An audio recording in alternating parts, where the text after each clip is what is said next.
Olá pessoal, meu nome é Elcio, eu sou professor de Direito. Estamos aqui de volta para dar algumas dicas hoje, algumas dicas jurídicas sobre condomínio edilício, sobre condomínio em edifícios. Vamos lá, primeira dica. Enunciado 89 do Conselho da Justiça Federal. Aplicam-se todas as regrinhas que nós aprendemos quando a gente estudou o condomínio em edifícios, o condomínio horizontal ou o condomínio edilício, são sinônimos, né? Condomínio horizontal, edilício ou condomínio em edifícios, aos outros tipos de condomínio. Existem 4 tipos de condomínio no direito brasileiro: o condomínio geral, o condomínio edilício, que a gente já estudou, o condomínio em edifícios, o condomínio de lotes e o condomínio em multipropriedade. Esse enunciado 89 é anterior à alteração do Código Civil, que inseriu o condomínio de lotes e o condomínio em multipropriedade. O que disse o enunciado 89? Tudo que vocês aprenderam sobre condomínio edilício, tudo que vocês aprenderam sobre condomínio em edifícios, aplicam-se à similitude ao condomínio de lotes e ao condomínio em multipropriedade, que são outros 2 tipos de condomínio previstos no Código Civil. E acrescento o enunciado, também se aplica aos clubes de campo. A gente vai aprender o que é condomínio de lotes, a gente vai aprender o que é condomínio em multipropriedade. Clube de campo, acho que todo mundo sabe, né? Mas é com clube em região rural, onde existem vários donos do clube e eles podem utilizar e ali fazer um rateio de despesas. Enunciado 89. Segunda dica, súmula 260 do STJ. Súmula 260 do STJ. Como a gente aprendeu, o que faz nascer um condomínio, o que surge um condomínio no direito brasileiro, é o registro da escritura pública na matrícula imobiliária de onde o condomínio foi erigido, onde o edifício foi construído. Essa que é a regra. Também pode ser o testamento, mas normalmente é o registro da convenção de condomínio. Essa convenção é a convenção de instituição condominial, que não pode ser confundida com outro documento que também é obrigatório, que é a convenção que regula a vida dos condôminos. É a popular Lei do Condomínio. O que é a convenção de condomínio que eu estou explicando agora? É uma convenção que diz o que pode e o que não pode ser feito dentro do condomínio. Quais são os direitos e deveres dos condôminos para além daqueles direitos e deveres previstos na lei. Para além daqueles direitos e deveres previstos nos artigos 1335 e 1336 do Código Civil. Muito bem, o que diz essa súmula? Se um condomínio redige uma convenção, faz uma convenção e não leva registro, aquela convenção tem valor jurídico? Segundo a súmula, tem valor jurídico, mas cuidado. Para que se registra um documento? Me responde aí, para que se registra um documento? Quem respondeu para dar publicidade, acertou. Registra-se um documento para dar publicidade. E qual que é a consequência de dar publicidade a um documento? Quem respondeu aí, gerar oponibilidade erga omnes, gerar oponibilidade contra todos, aquele documento ser oponível contra qualquer pessoa do mundo, acertou. O que disse o STJ na súmula 260? Olha, convenção de condomínio não registrada tem validade jurídica. Todavia, não tem eficácia erga omnes, só tem eficácia inter partes, só tem eficácia entre as pessoas que assinaram aquela convenção. Em outras palavras, para uma convenção de condomínio ter eficácia contra pessoas que não assinaram aquela convenção, ela obrigatoriamente tem que ser registrada. E é fundamental que se registre. Afinal de contas, hoje, em um condomínio residencial, são alguns moradores. Amanhã são outras pessoas. E essas pessoas que não assinaram a convenção que foi redigida hoje, elas não são obrigadas a tolerar, não são obrigadas a se comportar conforme os ditames daquela convenção que ela não assinou. Exceto, como eu já disse, se aquela convenção foi registrada. Se a convenção foi registrada, repito eu, ela tem eficácia contra qualquer pessoa do mundo. Ok? Terceira dica, enunciado 566 do CJF. Enunciado 566 do CJF. A gente aprendeu, quando a gente estudou os condôminos, que um dos deveres dos condôminos é não ter um comportamento prejudicial a sossego, segurança e saúde dos demais condôminos. Qualquer comportamento prejudicial ao sossego dos demais condôminos, à saúde dos demais condôminos ou à segurança dos demais condôminos é um comportamento que deve ser rechaçado, deve ser proibido, inclusive passível de multas, nos termos do artigo 1336 e 1337 do Código Civil. Muito bem. A pergunta que se faz há muitos e muitos anos é o seguinte: professor, um animal doméstico, ele deve ser admitido no condomínio? A resposta antigamente era depende. Se a convenção proibir, se a convenção permitir ou se a convenção for omissa. A jurisprudência hoje, da mesma forma que o enunciado 566, tem dito o seguinte: olha, animais domésticos devem ser permitidos, ainda que a convenção proíba.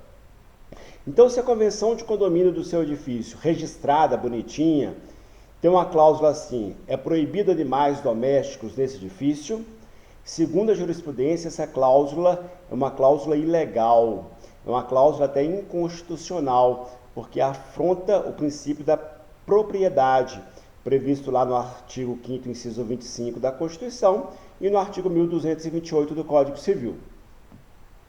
Desde que o animal doméstico, cachorro, papagaio, seja lá o que for, não cause problemas de segurança, saúde e sossego.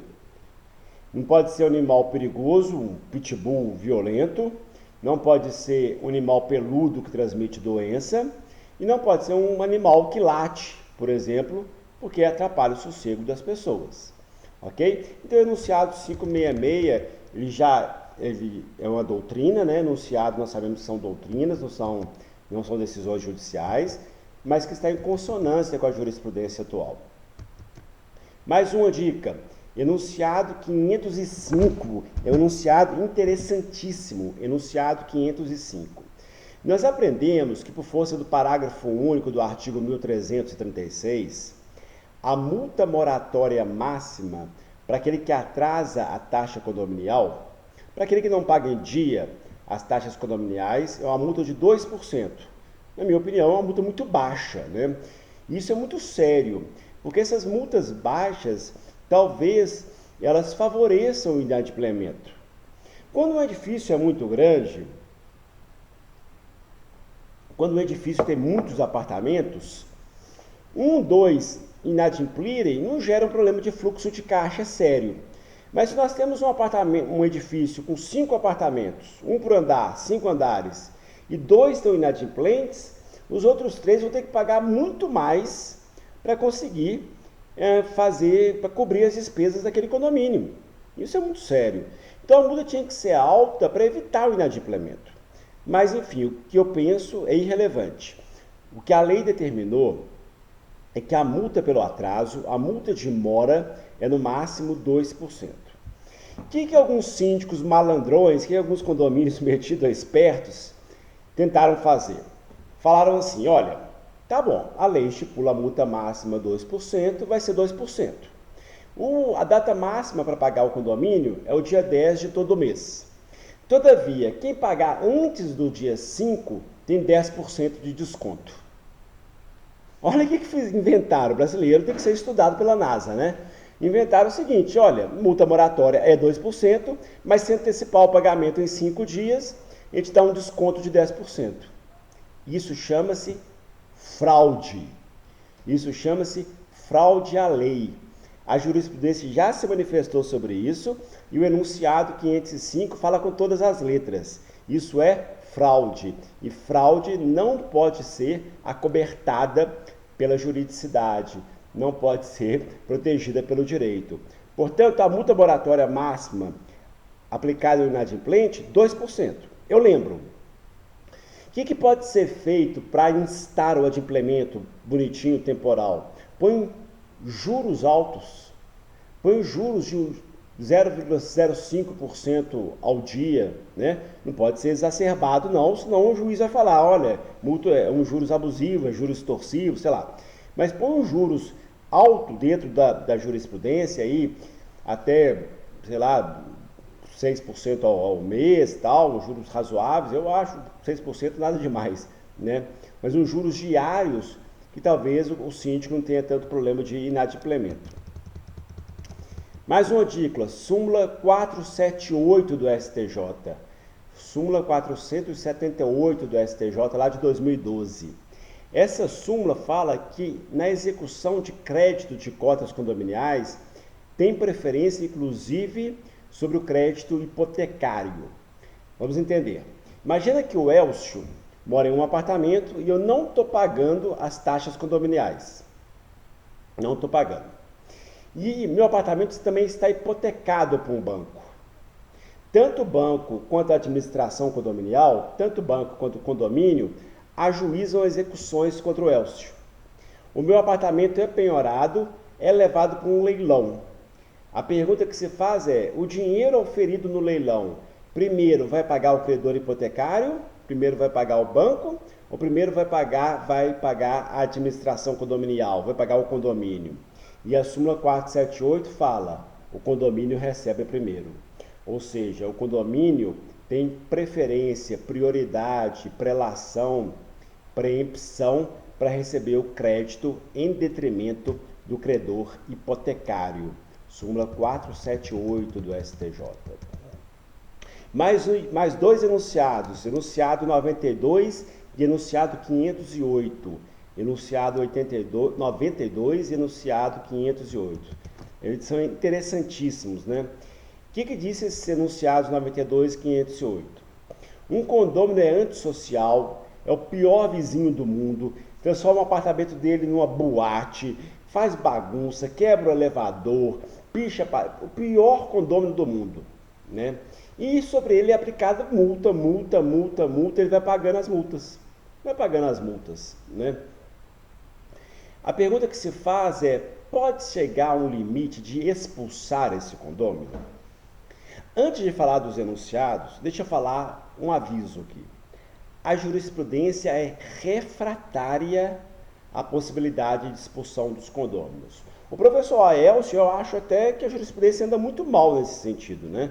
Para mim, aplicou multa, pagou, aplicou multa, enfim, as sanções pecuniárias não surtiram os efeitos no mal educado, naquele condômino antissocial, expulsa.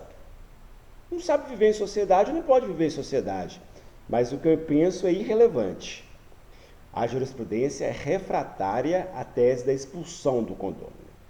Todavia, esses dois enunciados, eles falam assim, aplicaram-se várias multas. Não surtiu o efeito desejado, ou seja, o condômino continuou a se comportar de maneira absurda.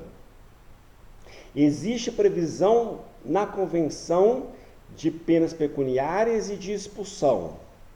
Abriu-se um processo administrativo.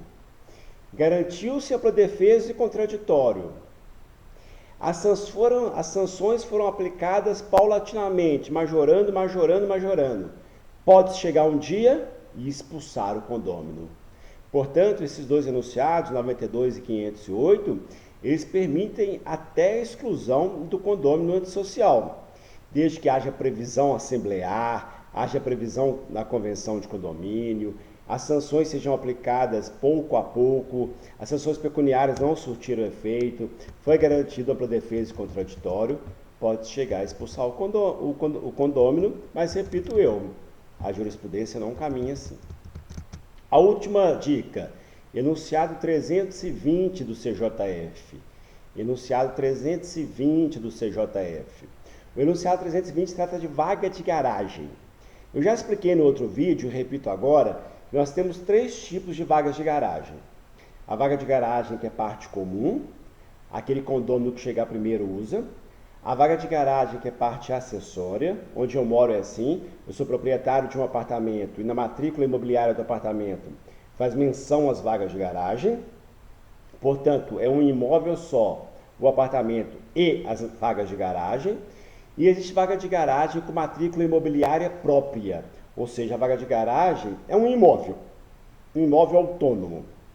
O que diz o enunciado 320 do CJF? Olha, a lei fala o seguinte: para alugar a vaga de garagem, só é possível se e somente se a convenção permitir no que tange a terceiros.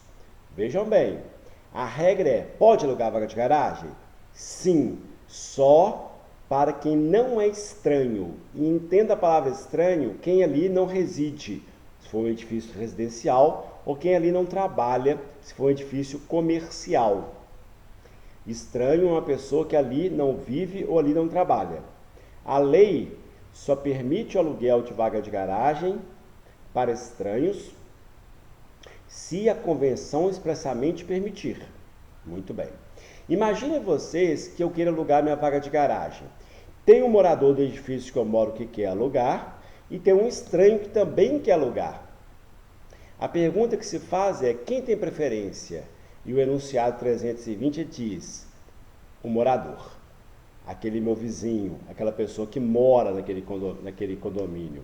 Portanto, entre estranhos e não estranhos tem preferência o não estranho. Entenda não estranho quem ali mora, quem ali reside ou quem ali trabalha. Tá aí algumas dicas. Eu tenho um livro sobre condomínio, né, publicado pela editora Del Rey. Enfim, condomínio edilício, condomínio horizontal, condomínio edifício, é uma matéria interessantíssima e vale o estudo. Um grande abraço.